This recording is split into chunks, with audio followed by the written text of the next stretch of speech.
Welcome back to the deep dive. Today we are plunging into just a truly unique narrative. It's titled The Lost Son. And this story, it's drawn from our source material, and it details the dramatic, almost unbelievable life of a boy named Ayan. It really reads like a modern-day myth. It does, Yeah. but it gives us these profound insights into how fundamental struggle, not inherited status, is what really forges character. Right, and it's so much more than just a dramatic tale of rich versus poor. Our mission here really is to meticulously analyze the consequences of this deep structural contrast in Ayan's life. Okay. He was separated from extreme wealth at the age of 2, grew up enduring just abject poverty, and then, in this incredible twist of fate, had his original inheritance restored. So we need to understand how. Exactly. How the hardship molded him, and maybe why that experience was the defining factor in the leadership role he, ultimately chose to take. That initial setup is just, it's staggering. It is. I mean, Ayan was born into one of the wealthiest industrial families, but a failed kidnapping attempt just resulted in chaos. Total separation from his family. He was 2 years old. And he wasn't rescued by the police or anything like that? No, he was just found crying alone in a bustling roadside market. A poor but loving couple took him in. They had no idea of his lineage. And just like that, his destiny shifted from, a life of complete luxury to one of constant grinding struggle. And that transition, wow. I mean, it wasn't minor. No.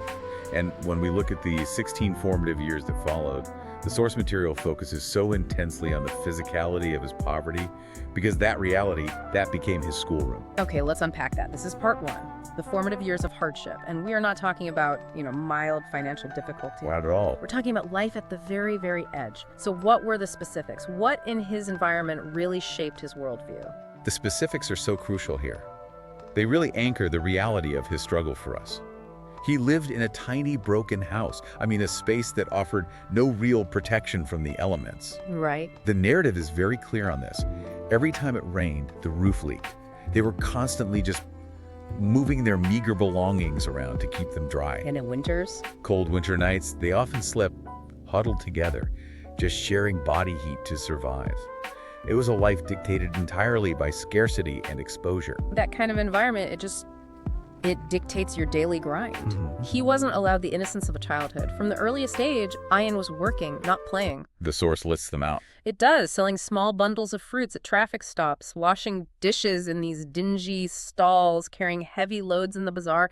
He was always contributing just to keep the household afloat. And what's fascinating here is the physical documentation of that life. The narrative really spends time detailing the physical toll. Yeah. By the time he was a young man, his hands, they weren't soft. They were described as rough and permanently calloused. He worked until his back hurt. Exactly. His clothes were always old, hand-me-downs. He walked everywhere in shoes that, often had holes in them. He'd stuff paper inside just to try and keep his feet dry on wet days. It's just a powerful testament to a body that's been trained entirely in labor. Yes. And the level of scarcity it's just heartbreaking. In poverty, survival often means making these impossible choices. Yeah. And for Ayan, his life was defined by that single meal a day, stretched thin. And sleeping on a thin, hard mattress placed right on the floor. But the motivation behind all this constant labor, that might be the most defining detail of all. It is, because it instantly tells us who he is inside, completely separate from his circumstances. Every rupee, every single coin he earned from his labor, it wasn't for a warmer coat or an extra meal for himself. Yeah. It was strictly for the medicine his sick foster mother needed. And that focus on selfless contribution, that is the first signal that his moral compass was set to service long before he had anything of, real worth to offer. That contrast, too, must have been just relentless. He's living in this broken reality, but he's in the same city as his biological family. He would watch the wealthy drive past him in their luxurious sealed-off cars. And the source notes they drove as if he didn't exist. As if he didn't exist. That constant visible reminder that you're utterly invisible to the world that should have been your own, that's a powerful psychological stressor. It creates this profound sense of otherness. The world sees him as dust, as a commodity of no value. Yeah. But this outside pressure, ironically, it forces him to cultivate an incredibly strong, self-sustaining interior life. Which brings us right to part 2, the internal life and resilience. Exactly. Because the natural assumption is that this level of stress, of invisibility, it would breed resentment, maybe despair. But Ayan, he defied that expectation. He absolutely did. And this raises a crucial question for you, for the listener. How do you maintain dignity when the external world is constantly confirming you're worthless? According to the narrative, Ayan achieved this through active internal choices. He cultivated a pure heart. He didn't complain, and crucially, he never blamed life itself for his situation. So it's not passive acceptance. No, it's an active form of emotional self-management. He lived by this simple, powerful philosophy that even the poorest can live with dignity. And his actions reflected that. He was still smiling, still helping others, even when he himself was starving or exhausted. That dignity wasn't bought. It was earned through self-respect in the face of just immense struggle. And this is where his identity is forged. Entirely. His self-worth was internalized. It was developed by serving his family, maintaining his moral center, all separate from any external validation or material comfort society could offer. That foundation, it's built on ethical action under pressure. That's what made him so unique. But I think the greatest act of resistance, the thing that shows his incredible hunger for more than just survival, was his pursuit of knowledge. Traditional education was, as the source states, a luxury he couldn't afford. No schools, no books. So he improvised.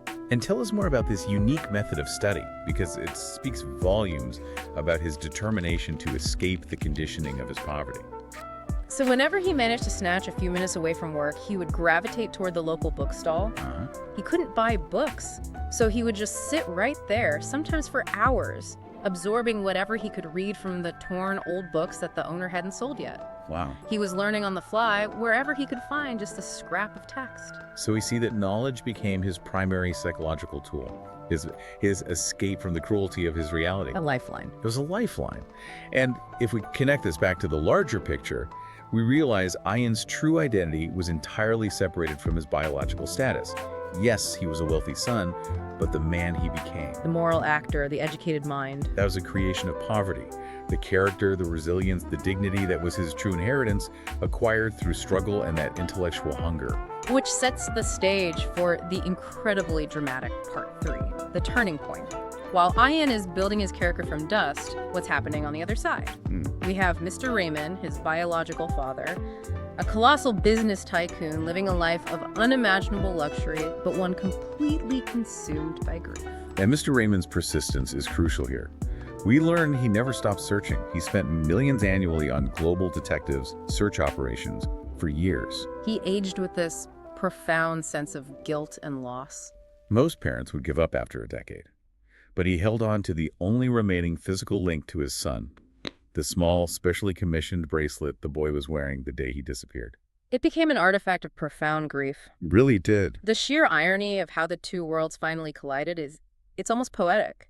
Ayan is now older, working a low-level job in a busy restaurant, probably oblivious to the wealth that sometimes dined there. And he's just serving water to a table one evening. Right. And the detail here is everything.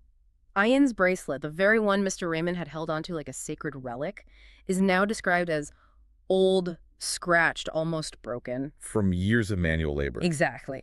As he reached to serve, it just slipped slightly from his wrist. Just enough to be visible. And by chance or fate. The customer sitting nearby was Mr. Raymond. The source describes the moment as cinematic. Mr. Raymond's gaze lands on the wrist. He sees the unique design of the bracelet, a design only known to him, and his heart stopped. He recognized that battered, seemingly worthless item instantly. It was the physical evidence linking this invisible server to his long-lost heir. Imagine the decades of compounded grief and hope just crashing into that single moment. The verification process was swift after that. It was. Mr. Raymond, trembling, he confirmed the name, Ayan, the name he had given his child. The DNA test was really just a formality to confirm the miracle. And the emotional release must have been overwhelming. The narrative emphasizes it. This powerful, stoic tycoon, Mr. Raymond, cried like a child in front of his son. He promised immediately that Ayan would never suffer another day in his life. And that contrast is so jarring. Ayan was instantly wrenched from the reality of the thin mattress and the leaking roof. And plunged into a world of absolute, overwhelming comfort. And this abrupt transition, it immediately brings us to the most critical part of this deep dive, part 4, the bridge between two worlds. Yes. Because many people who inherit unexpected wealth, they fail. They often fail because they lack the foundation to manage that kind of abstract power. Precisely. And what were the immediate changes? The obvious ones. A warm room, new clothes, immediate access to world-class education and, unlimited opportunities. Everything he'd once coveted from a distance was now his. The information overload must have been immense. It must have. But it's the critical choice he makes that defines the man. That's it. Instead of becoming distracted by the luxury or developing the arrogance often associated with inherited status, Ayan utilized his poverty as a moral compass, a ballast to keep him steady. He never forgot the hardship. He never forgot it. And that memory wasn't a source of anger for him, it was a source of responsibility. So how did that operationalize? What did his actions look like that defined him as this bridge? The source material suggests he applied the same discipline he learned selling fruit to managing his massive new wealth. Because he had worked for a single rupee to buy medicine, he understood the true, visceral value of every dollar he now commanded. So instead of just acquiring assets, he focused his vast resources on two key areas he understood intimately: shelter and education. So he wasn't just signing checks to charity. He was solving problems he had personally experienced. He knew what a leaking roof felt like. He knew the desperation of wanting knowledge but having no access to books. Exactly. The fact that he was forced to read torn, discarded books near a street stall meant he prioritized accessible, high-quality, free education projects, not just funding elite universities. His goal was to make sure no child in his city had to rely on a broken bookstall for their only education. Yes, that practical, lived knowledge prevented the information overload of his new life from eroding his core ethical lessons. The final conclusion the source material draws about him is just incredibly powerful. He became the bridge between wealth and poverty. He understood both sides perfectly because he had genuinely lived both sides. He was the boy who came from dust and rose into light. But he carried the dust with him, intentionally. His knowledge of scarcity dictated how he utilized his abundance, and that is such a rare form of leadership. He demonstrated that true fortune isn't just found in a bank account. It's shaped by experience. Particularly suffering. It's an incredible story of resilience and ethical stewardship. It really makes you wonder about the very nature of character development. It absolutely does. And let's leave the listener with this thought, connecting Ayan's story back to that idea of foundational experience.